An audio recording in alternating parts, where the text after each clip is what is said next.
Summer vacation కి best place ఏంటని ఈ జనరేషన్ కిడ్స్ అడిగితే వాళ్ళు ఊటీయో కొడైకెనాలో సిమ్లావో ఇలా వాళ్ళకి నచ్చిన పేర్లు వాళ్ళు చెప్తారు. అదే ఒక్కసారి 90s కిడ్స్ ని అడిగి చూడండి, అందరూ కామన్ గా చెప్పే ఒక ప్లేస్ ఉంది, అదే అమ్మమ్మ గారిల్లు. ఆ పేరే ఓ ఎమోషన్. ఇప్పుడున్న బిజీ లైఫ్స్ లో కనీసం మన పేరెంట్స్ తో మనస్ఫూర్తిగా మాట్లాడాలన్నా క్యాలెండర్ లో మారే వీకెండ్ డేట్ కోసం ఎదురు చూడాల్సిందే. ఎమోషన్స్ ని ఇంటర్నెట్ లో, రిలేషన్స్ ని సోషల్ మీడియాలో వెతుక్కునే ఈ జనరేషన్ కిడ్స్ కేం తెలుసు, అమ్మమ్మ ఇంట్లో గడిపే ఆ ఒక్క రోజు చాలు 100 ఏళ్లకి కావలసిన జ్ఞాపకాలని ఇవ్వగలదని.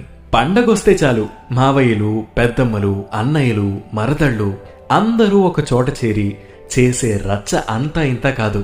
అదేంటో అది నలుగురు మనుషులు పట్టే ఓ చిన్న ఇల్లైనా అంతమంది ఒక్క చోట చేరితే పుష్పక విమానంలాగా అసలు ఇరుకనేదే అనిపించదు. ఇంట్లో అమ్మ మొట్టికాయలు వేసి